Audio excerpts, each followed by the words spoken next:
पाकिस्तानी साबिक खिलाड़ी कामरान अकमल ने भारतीय क्रिकेटर हरभजन सिंह और सिख बरादरी से नामुनासिब बयान पर मुआफ़ी मांग ली है। पहले तो मैं कामरान अकमल को ये भी पूछना चाहूँगा कि तुम्हें सिखों की हिस्ट्री पता है? सिख कौन होते हैं और सिखों ने क्या क्या काम किए हैं आपकी कौम को बचाने के लिए, आपकी माताओं को, बहनों को, सबको बचाने के लिए। आज आप कहाँ हैं? आप भारत से, अपने पड़ोस से तो आप बात नहीं करनी चाहिए आपको, क्योंकि आपका और उनका 76 साल का प्रूवन गैप है। मैं इस पे डिबेट करने के लिए तैयार हूं कि आप एटलीस्ट 76 साल भारत से पीछे हैं। बात बताओ ना, तो मुझे पाकिस्तानी होने पे शर्मिंदगी महसूस हो रही है, क्योंकि हम लोग जब हार जाते हैं ना, तो हम लोग किसी के रिलीजन पे बातें करनी शुरू कर देते हैं। मजाक का मुद्दा नहीं है ये मुद्दा।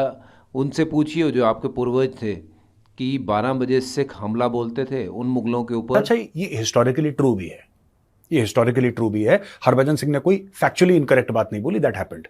ये इतिहास का हिस्सा है। ये वजह पाकिस्तान पीछे है, ये वजह है कि एजुकेशन का मसला है। मेरा मसला, आप मुझे ये बताएं, सऊदी अरेबिया में सबसे ज्यादा मांगने वाले आप हैं, खुदा पे यकीन ही नहीं आपका। हरम शरीफ के अंदर बैठ के मांग रहे हो खैरात।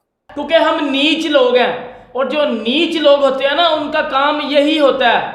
आपकी क्रिकेट टीम में मुझे तो उम्मीद है सारी वापस जाए, आधे तो यही रुक जाएंगे, आधे तो यही पॉलिटिकल साइलम ले लेंगे।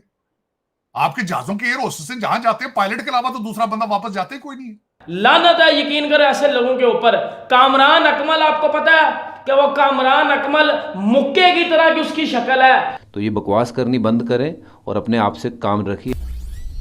हेलो फ्रेंड्स, जय हिंद। हिंदुस्तान स्पेशल में आपका स्वागत है दोस्तों। भारत के पूर्व क्रिकेटर हरभजन सिंह पाकिस्तानी क्रिकेटर कामरान अकमल को जल्द माफ करने के मूड में नहीं है। हरभजन सिंह ने इस बार उनको नालायक बताया है और कहा है कि कामरान अकमल को शर्म आनी चाहिए। भज्जी ने कामरान अकमल को नसीहत भी दी है और कहा है कि आपको सिखों के इतिहास के बारे में जानना चाहिए। कामरान ने इंडिया वर्सेस पाकिस्तान मैच के दौरान एक टीवी शो में अर्शदीप सिंह के आखिरी ओवर पर भद्दा कमेंट किया था। कामरान अकमल ने हरभजन सिंह के ट्वीट के बाद माफी मांग ली है। इस पर हरभजन सिंह ने कहा, ये अच्छा है कि इतनी जल्दी समझ गए और माफी मांग ली, लेकिन उन्हें फिर भी किसी सिख या किसी धर्म को ठेस पहुंचाने की कोशिश नहीं करनी चाहिए। हम सभी धर्मों का सम्मान करते हैं, चाहे वह हिंदू धर्म हो या इस्लाम हो, सिख धर्म हो या ईसाई धर्म हो। हम अगर एक दूसरे के धर्म का सत्कार करना जानते हैं तो ये ऐसे मसले हैं कि किसी को भी कोई परेशानी नहीं होगी और ना ही कोई आग भड़केगी। आपको सभी धर्मों का सम्मान करना चाहिए। बहुत ही बेतुका बयान और बहुत ही एक बचकानी हरकत, और ऐसी हरकत जो मतलब एक नालायक ही कर सकता है। इसको मैं क्या कहूँ, क्योंकि इनके जितना मुंह लगो अपने आप को ही हम नीचे गिराएंगे। ये तो समझदार तो लोग हैं नहीं कि जिसके बारे में हम बात करें। तो कामरान अकमल क्रिकेटर होने के नाते या फिर एक वैसी इंसानियत के तौर पे उसको ये समझ चाहिए कि किसी भी कौम के बारे में, रिलीजन के बारे में, किसी के भी रिलीजन के बारे में अब शब्द बोलने की ज़रूरत नहीं है और उसका मजाक उड़ाने की ज़रूरत नहीं है। और पहले तो मैं कामरान अकमल को ये भी पूछना चाहूँगा कि तुम्हें सिखों की हिस्ट्री पता है? सिख कौन होते हैं और सिखों ने क्या क्या काम किए हैं आपकी कौम को बचाने के लिए, आपकी माताओं को, बहनों को, सबको बचाने के लिए। तो ये जो आप बोलते हो कि 12 बज जाएंगे, ये हो जाएंगे, ये मजाक का मुद्दा नहीं है। ये मुद्दा उनसे पूछिए जो आपके पूर्वज थे कि 12 बजे सिख हमला बोलते थे उन मुगलों के ऊपर और वहाँ से आपकी माताओं को और बहनों को छुड़ा के लाते थे। तो ये बकवास करनी बंद करें और अपने आप से काम रखिए, हमारे इसमें दखलअंदाजी मत करिए और ऐसा दोबारा टिप्पणी करने की कोशिश भी मत करिए। यही इश्यूज है आपके। चिमा साहब, मैं आज की ये बात करने शुरू करने से पहले इसकी बेस बनाना चाहूंगा कि आज आप कहाँ हैं। आप भारत से, अपने पड़ोस से तो आप बात नहीं करनी चाहिए आपको, क्योंकि आपका और उनका 76 साल का प्रूवन गैप है। मैं इस पे डिबेट करने के लिए तैयार हूं कि आप एटलीस्ट 76 साल भारत से पीछे हैं, और उसके बाद इसी तरह आप 53 साल बांग्लादेश से पीछे हैं। 53 साल पीछे मैं प्रूव करना चाहूंगा। इसके बाद आप अब अफगानिस्तान से भी पीछे हैं, मैं उसको प्रूव करना चाहूंगा। बांग्लादेश की जीडीपी पर कैपिटा इस वक्त उनकी 2688 रुपीस है। उनकी GDP 2688 dollar, I am sorry, I am mistake. Bharat की जीडीपी 2400, इतनी बड़ी पॉपुलेशन होने के बावजूद $2410 जीडीपी। आपकी जीडीपी कहां है? 1588 है। आप इन दोनों मुल्कों का हिस्सा थे। आप एक से आप 53 साल पीछे हैं, एक से आप 76 साल पीछे हैं। आगे चलते हैं, थोड़ा सा आगे लेके। भारत में $1 ₹83 का है इस वक्त आज की डेट में। 117 बंगाली जो बंगाली उनका टका है 117 है $1 की। अफगानी 69.50 अफगानी मिलते हैं, आपका क्या है 278 है, और IMF आपको कह रहा है कि ये 330 पर लेकर जाना है आपने। यहां आप खड़े, और मैं आपको बार बार चीख के कहता हूं कि इस्लामाबाद के एस्टेब्लिश्ड डिवीजन के अंदर हर जो सेक्रेटरी बैठा है उसके पास डिग्री हार्वर्ड की है और ऑक्सफोर्ड की है।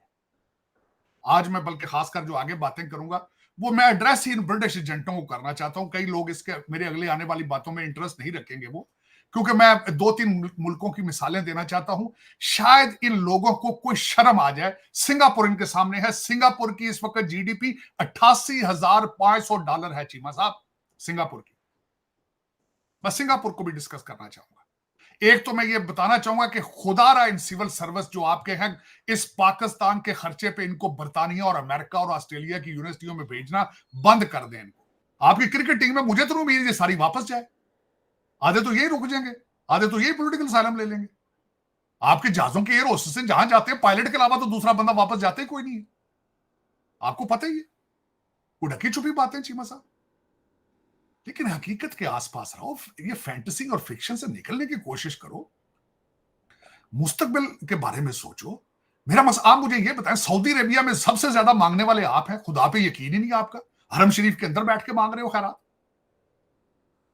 मैंने आपको चीमा साहब कई दफा बताया, मैं उम्रे पे गया हूं, मैं अंदर हरम शरीफ के मुझसे पैसे मांगते हैं पाकिस्तानी, मैं उनकी मिन्नतें करता हूं, मैं तो खुद यहां मांगने आया हूं, वहां से मांगो यार, कुछ शर्म करो।